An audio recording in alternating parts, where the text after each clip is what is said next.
Eka mbakengurukire nshuti banywanyi bacu mukomeje kumviriza ibiganiro n'amakuru vyacu muhere ijyanye no ku migabane y'amakungu ya kure abatwumviza muhere mu karere k'ibiyaga binini eka namwe mutwumviza muhere mu gihugu cacu ciza c'u Burundi mu makomine agiye atandukanye turi kwigenekerezo rya 2 Ntwarante 2024 tugarukanya amakuru atosoye abatorwe n'abamenyesha amakuru bacu bahere ijyanye no cyane ngaye mwaje gufyonda sabone ku batarabikora manuka munsi iyi video urahita ubona ijambo sabone ufyonde ko uracabona kazojyanye nyine nako ufyonde ko amatuje turabana mu makuru tukugezaho kuri imbonesha kure imwe rudende ikugezaho amakuru abagezweho ari update ari breaking news mu buseruko bwa Republika Iharanira Demokarasi ya Congo aho umuhari wa M23 tukomeje guhangana bikomeye cyane n'igisirikare ca leta FDLR kandi mu makuru ari kuvugwa hano i Burundi mu gihugu cacu amakuru akomeje kuvugwa ngaha mu gihugu c'u Burundi cyane mu gwa politique hano Gitega muri ntare ya Rushatsi kandi nkuko bamaze kubimenyera amakuru yacu yibanda mu gisata ca politique umutekano se diplomasi z'ibihugu ngaha mu karere k'ibiyaga binini ibyo nibyo twibandaho muri aya makuru kandi nkuko dukomeje kwizera nuko amakuru tugenda tubagezaho ari amakuru agenda abanogera gatano kuri gatanu. Chuti banywanyi bacu mugabo icyambere n'amakuru nkuko bamwe bakunda kugenda babivuga amakuru akomeje gusohoka n'amakuru menshi cyane akomeje guturuka mu seruko bwa Republika Iharanira Demokarasi ya Congo dore ko iki gihugu cya Republika Iharanira Demokarasi ya Congo cyugarijwe n'ibibazo byinshi urebye n'igihugu c'u Burundi igihugu cyobowe na nyecoba Gen Major Evariste Ndayishimiye mu byukuri niyo makuru tugiye kugarukaho ndetse turaza no kureba ku rugamba rukomeye cyane rukubera mu seruko bwa Republika Iharanira Demokarasi ya Congo dore ko naho bikaze ndetse n'inkuru mbi idushikiye ubu nonaha muri studio za Burundi News TV ngaha Igitega amakuru akomeye cyane ari guturuka ku migwano mu buseruko bwa Republika Iharanira Demokarasi ya Congo ihanganishije umuhari wa M23 ndetse n'igisirikare cya leta FARDC ibi nibyo tugiye kwibanda ko muri aya makuru mu buryo bw'idonido ndetse ni namakuru mashasha mugiye kumva icyo musabwa mukurura agatebe mwiyumvira amakuru kumbonesha kure imwe rudende ibageza amakuru y'ukuri abayatohojwe ijyanino ndetse n'imboni zacu ziherere ijyanino mu karere k'ibiyaga binini tebye rero munyemerere noneho duhere mu buseruko bwa Republika Iharanira Demokarasi ya Congo turebe amakuru ari guturukayo hano mu kumigwano yahanganisha umuhari wa M23 ndetse n'igisirikare cya leta FARDC amakuru aturukayo nuko imigwano yasubukuwe ubu nona kandi murabizi ko ahangaha hari kubera inama y'abajenerali bagiye bakomakomeye dore ko nabo batangaje ko bari gutungurwa bikomeye cyane nimba umuhari wa M23 wenda uri kubikora kuko aba bajenerali bari aha mu buseruko bwa Republika Iharanira Demokarasi ya Congo hano mu mujyi wa Goma niburanga ibereke ibyo buyumvira ko ari byo kuko ko abasirikare b'ibihugu bigiye bitandukanye byaje kuhangana n'uyu muhari bigenda bipfusha abasirikare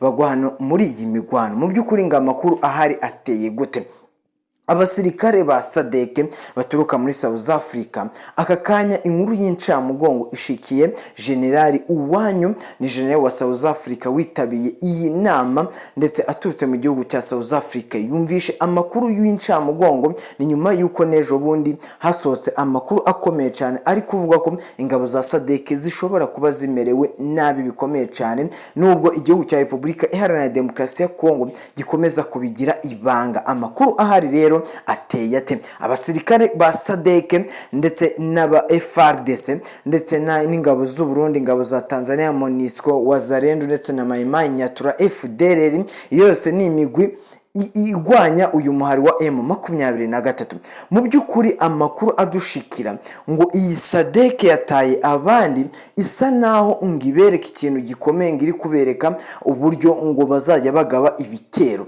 igisasu gikomeye cyane hariya amweso giturikanye iyi Sadeke ku makuru atugeraho harokotse bakeya mu byukuri nkuko amakuru agenda tugeraho ari kubihamya ndetse ni n'inkuru ibabaje cyane ku gihugu cya South Africa ndetse no kuri uyu mujenerali uteraniye muri iyi nama bikomeye cyane dore ko biri kuvuga ko abasirikare ba Sadeke bagera kuri 20 baguye muri iki gisasu ibi bisasu biravugwa yuko byatezwe na M23 kuko M23 ngo yagerageje nubwo ngifite ubushobozi butarenze ubwa Sadeke butarenze n'ubwa Repubulika Iharanira Demokarasi ya Kongo wenda mu bijyanye n'ibigwanisho, ariko uyu mutwe ufite tekanike ugwanamo intambara iri kubera mu buseruko bwa Repubulika Iharanira Demokarasi ya Kongo.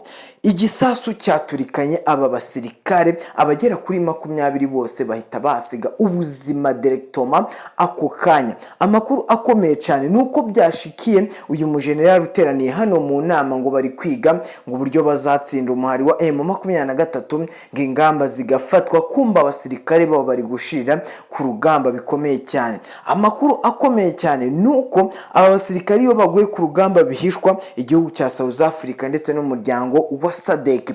Ariko ku makuru ashigikiye abangaba abashingiye aka kanya, amakuru abashikiye nuko bivugwa ko bahise bamenya ibiri ko birabera ku rugamba. Mu by'ukuri ubwoba bubishe cyane kugeza ubwo abasirikare bagera kuri 6 ndetse abandi 20 bakaba bakomeretse, abandi 20 bakaba bitabye Imana igitaraganya bivanye n'igisasu gikomeye cyane cyatezwe hariya mu butaka. Abangaba bari bari mu kimodoka cy'intambara, bivugwa ko atari burenda ari ya modoka nyine y'intambara isanzwe, aho basaga naberekeza za Mweso mwira mihanda mibi cyane. Ni imihanda y'igitaka nk'uko umunyamakuru wacu yagiye abitugezaho, ariko biratangaje cyane bibaye kuri uyu muryango wa SADC. Birakomeye cyane ubwo abajenerali bahiye ubwoba, dore ko na Gen Prime Niyongabo ahise abaza uti n'abasirikare b'abarundi baguye mari kwibaza icyo arasobanura mu gihugu cy'u Burundi. Ni amakuru akomeye cyane akomeje kudushikira, ikaba rero ari inkuru y'akababaro ndetse ari na update dukwiye guhita tubagezaho ako kanya, nta guhumbya nta no guhumeka, tugahita tuyigeza ku banywanyi bacu badukunda, bakunda Burundi News TV, bakunda amakuru tugenda tubagezaho, amakuru aba yizewe ndetse aba ari update ijya nino mu karere k'ibiyaga bigari. Uti ibigenze bite? Andi makuru adushikira akomeye cyane ubu ngubu Antoine Felix Tchisekedi yumvishe iby'iyi nkuru mu by'ukuri bimuca intege zikomeye cyane. Ni mu gihe uyu mugabo ari gukora ibishoboka byose kugira arebe ko yatsinda uyu muhari wa M23, ariko nk'uko abasesenguzi mpuzamahanga mu bya politike bari kugenda babigaragaza, Antoine Felix Tchisekedi nashake ngo yemere ibiganiro cyane ku meza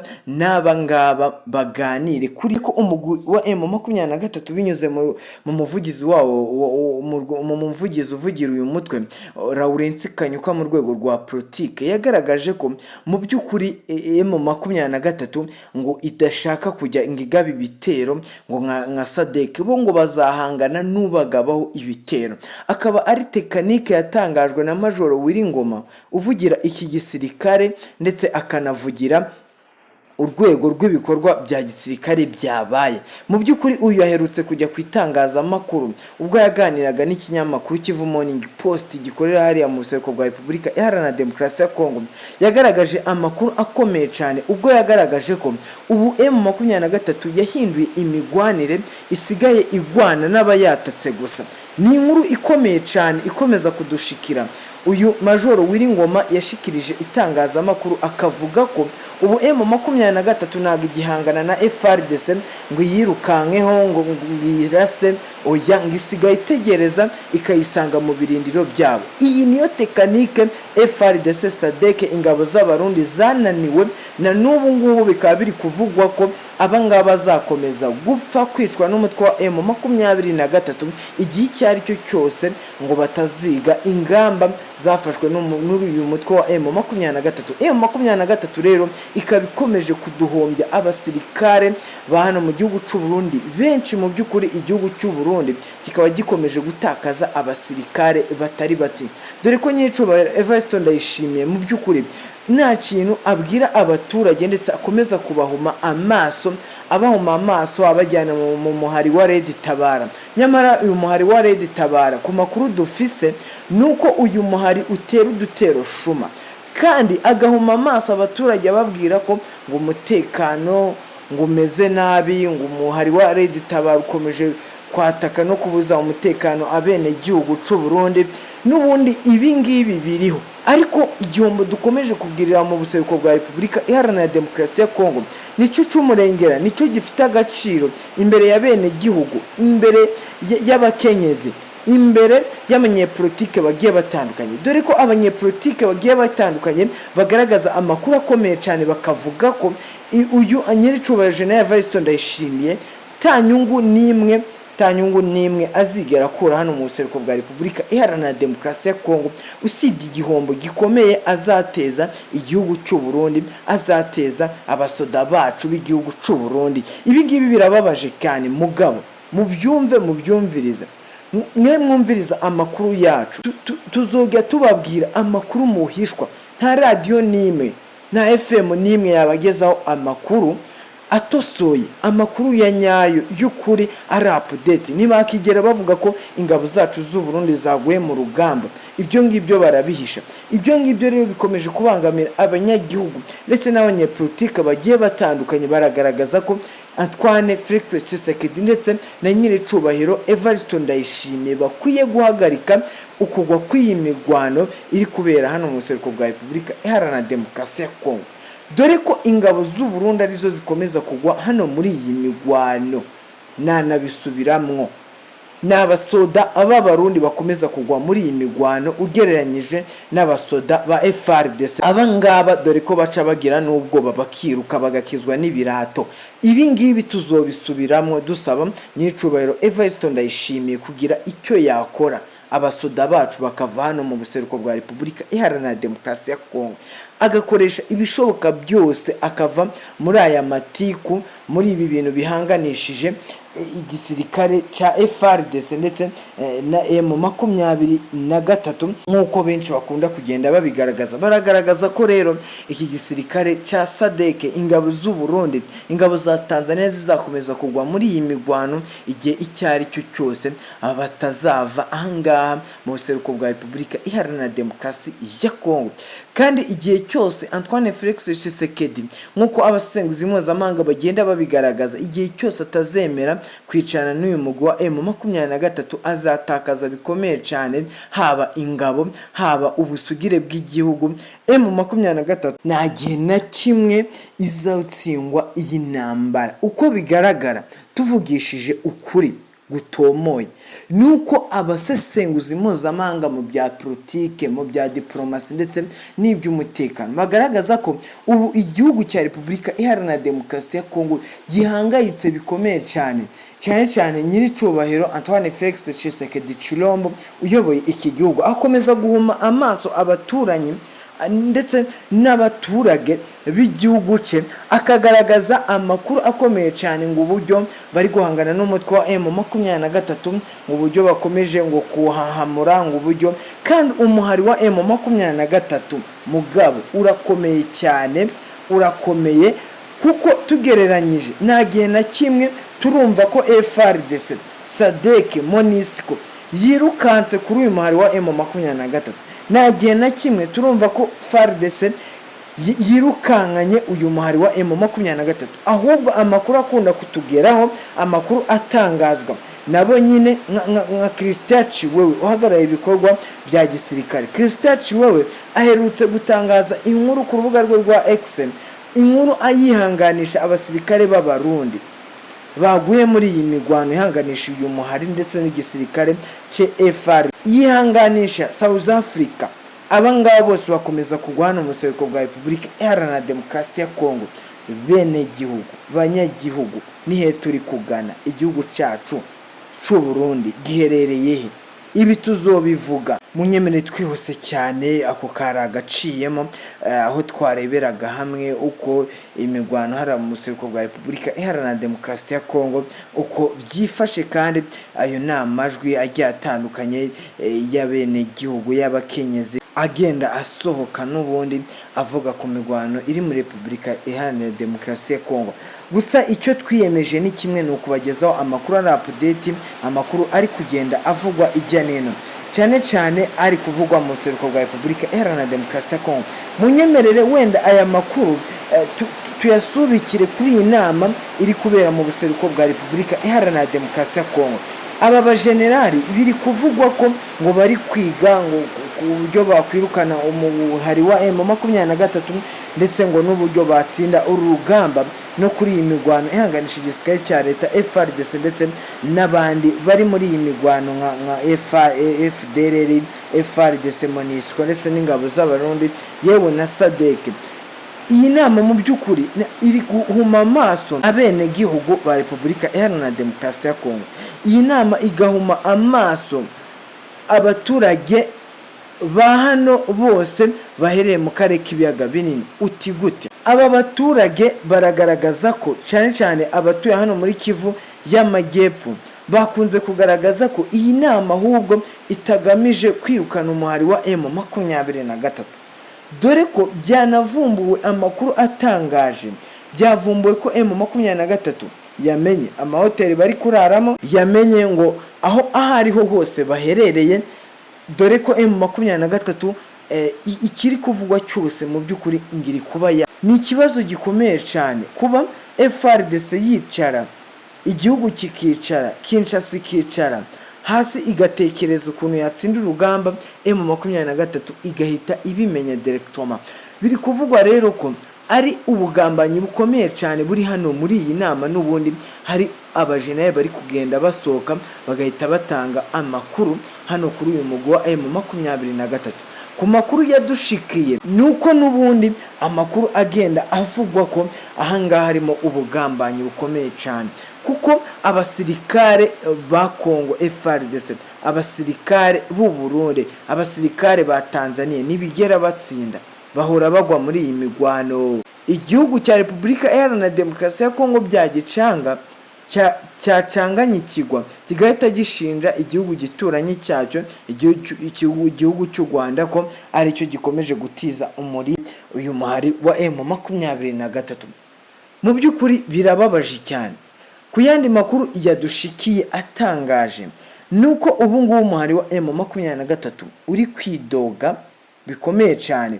Twebwe na ruhande tuba tubogamiyeho, ntago turi n'abafana ngo turafana umuhari wa M23, ntago dufana umuhari wa Red Tabara, ntago dufana amahoro, umutekano w'abanyagihugu, umutekano usesuye, diplomasi, nibyo dufana. Ntago twigera dufana intambara. Niyo mpamvu twiyemeje kubagezaho amakuru agenda avugwa, amakuru atosoye tugeza ku bakunzi bacu, namwe mubimenye ko ariyo mbonesha kure imenye rudende ibagezaho amakuru yizewe, amakuru aciye mu muti aba yasohotse mu bitangazamakuru bigiye bitandukanye. Wenda munyemerere aya makuru tuyasoreze ngaha mu gihugu cy'u Burundi, aho abanyepolitike bagiye batandukanye bari kwibaza ku biri kujya mbere mu gihugu cy'u Burundi.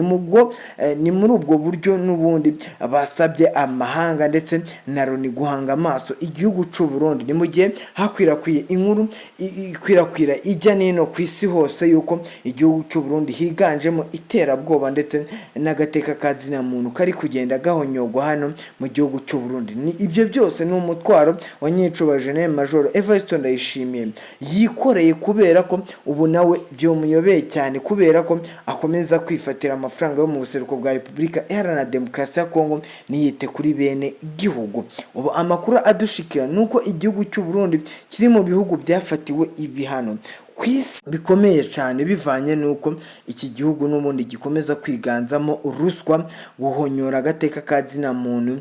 Ngaha hakavugwa impfu z'abahisi bagiye batandukanye, dore ko bakomeza kugenda bagwana ukamenga ngo igihugu nta security kigira, nta basirikare kigira. Igihugu gifite imbonera kure, igihugu gifite igipolisi, igihugu gifite igisirikare gikomeye. Aho kugarura umutekano mu gihugu cyacu cyiza cy'u Burundi, barajya kugwana mu migwano idafite shinge na rugero mu buseruko bwa Repubulika Iharanira Demokarasi ya Kongo.